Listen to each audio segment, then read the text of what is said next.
Suppose कि जब हम इंडस्ट्री में हैं और हमको ओरिफिस प्लेट पाइप में लगाना है, तो हमको क्या किन-किन चीज़ों का ध्यान रखना पड़ता है। तो जो ओरिफिस प्लेट है वो उसमें हम 2 साइड्स रहती है। तो जिस साइड पे इनलेट है वहाँ उस साइड हमको इनपुट रखना है, मतलब हाई प्रेशर साइड की तरफ ही हमारा इनलेट रहना चाहिए। Okay, recognise input and output of flow line using orifice plate, मतलब जहाँ पे भी इनलेट साइड है, इनलेट जहाँ पे भी लिखा होगा जिस साइड ओरिफिस प्लेट के, उस साइड हम हाई प्रेशर साइड रखेंगे इनपुट पे। ओके, तो इस तरीके से हम डायरेक्शन डिटरमाइन कर सकते हैं। अब ओरिफिस प्लेट के अलग अलग बहुत सारे टाइप्स होती है, कंसेंट्रिक, एक्सेंट्रिक और सेगमेंटल। कंसेंट्रिक क्या होती है ओरिफिस प्लेट? कंसेंट्रिक मतलब कि यहाँ पे एग्जैक्ट ओरिफिस प्लेट के बीच में एक होल रहता है, और ये मोस्ट कॉमन है, बहुत ज़्यादातर यही वाला जो ओरिफिस प्लेट है कंसेंट्रिक वाला वो यूज़ किया जाता है। ओके, नाउ नेक्स्ट है एक्सेंट्रिक। एक्सेंट्रिक ओरिफिस प्लेट क्या होती है? इसमें ये होल तो रहता है, लेकिन होल मतलब उसको हम बोर भी बोलते हैं, लेकिन ये बोर क्या होता है, ये थोड़ा नीचे होता है। क्यों नीचे होता है ये? क्योंकि अगर सपोज़ कि हम ऐसा फ्लूइड ट्रांसमिट करना चाहते हैं जिसमें बहुत सारा सॉलिड पार्टिकल्स है, सस्पेंडेड पार्टिकल्स है, तो वो तो नीचे ही रहेंगे। तो ये जो सस्पेंडेड पार्टिकल्स है वो नीचे, इसलिए ताकि वो सस्पेंडेड पार्टिकल्स जो है वो भी जो ट्रांसमिट हो जाए, तो बोर नीचे होता है ताकि नीचे जो सस्पेंडेड पार्टिकल्स है वो भी इसके थ्रू ट्रांसमिट हो जाए। नहीं तो अगर ऊपर रहता तो क्या सस्पेंडेड पार्टिकल्स नीचे ही रह जाते, तो हमारा ब्लॉकेज हो जाता है इधर पाइपलाइन में।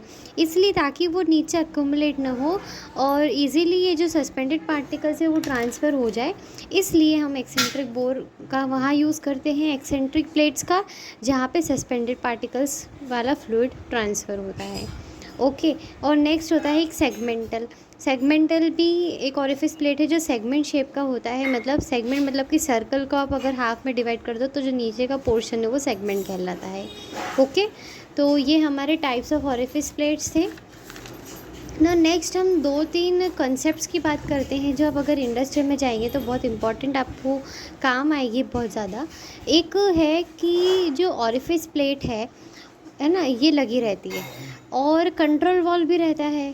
ठीक है, तो एक क्वेश्चन आता है, अगर आप इंटरव्यू भी देते हैं तो क्वेश्चन आता है कि जो कंट्रोल वॉल्व है, ये कंट्रोल वॉल्व जो है वो हमेशा फ्लो मीटर या ट्रांसमीटर के बाद ही क्यों लगता है, पहले क्यों नहीं लगता है? तो इसका रीज़न है कि when the control valve open और close, pressure will not be constant, thus accurate reading नहीं मिलेगी। मतलब कि कंट्रोल वॉल्व का काम क्या होता है, ये ओपन या क्लोज होकर हमारे प्रेशर में चेंजेस लेके आता है। अगर हम ये कंट्रोल वॉल्व को पहले यूज़ कर देंगे तो प्रेशर में चेंज आएगा।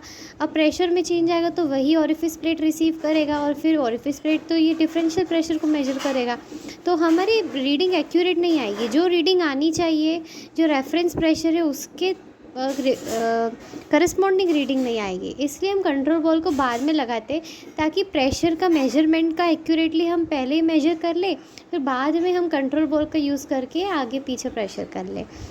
एक रहती है नेसेसरी कंडीशंस रहती है कि जैसे जो ओरिफिस प्लेट लगाया है तो उसका जो पहले वाला जो पोर्शन रहता है उसको हम अपस्ट्रीम बोलते हैं, और उसका जो आगे का पोर्शन रहता है जहाँ से लिक्विड फ्लो होता है, मतलब जहाँ पे जाके लिक्विड फ्लो होता है, वो होता है हमारा down stream side. Down stream pipeline होता है, एक अपस्ट्रीम पाइपलाइन होता है। अपस्ट्रीम पाइपलाइन मतलब जहाँ से लिक्विड आ रहा है, और डाउन स्ट्रीम मतलब जहाँ पर लिक्विड जाएगा। ओके, तो यहाँ पे ये रहता है अपस्ट्रीम डाउन स्ट्रीम। तो मिनिमम क्या होना चाहिए, जो अपस्ट्रीम है वो 28D होना चाहिए। मतलब कि जैसे पाइपलाइन है, ओरिफिस प्लेट लगाई तो यहाँ पे 28D, डी क्या होता है, डायमीटर ऑफ पाइपलाइन। तो 28D डिस्टेंस तक हमारा कोई भी पाइप में कोई मोड़ना नहीं चाहिए, या कोई भी एक्सटर्नल डिस्टर्बेंस नहीं रहना चाहिए। ठीक है, तो यहाँ पे अपस्ट्रीम मतलब 28D डिस्टेंस तक हमारा कोई भी पाइप मुड़ा हुआ नहीं रहना चाहिए। कौन सा? अपस्ट्रीम में यहाँ पे 28D तक का डिस्टेंस है, और यहाँ पे डाउनस्ट्रीम में 7D का डिस्टेंस है। मतलब 7D तक पाइपलाइन स्ट्रेट रहना चाहिए।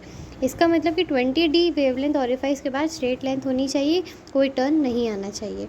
Straight pipeline length less than this, flow turbulence with increase. अगर पाइपलाइन अगर कोई टर्न 7D के पहले अगर यहाँ पे 20D के पहले आ गया तो क्या होगा कि हमारा जो टर्बुलेंस है वो इंक्रीज़ हो जाएगा।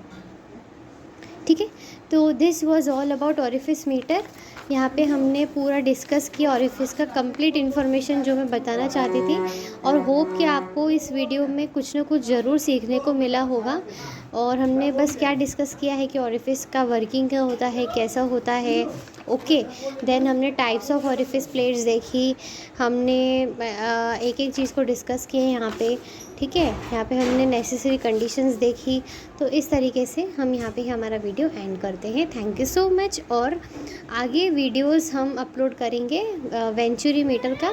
सो stay tuned and bye bye everyone.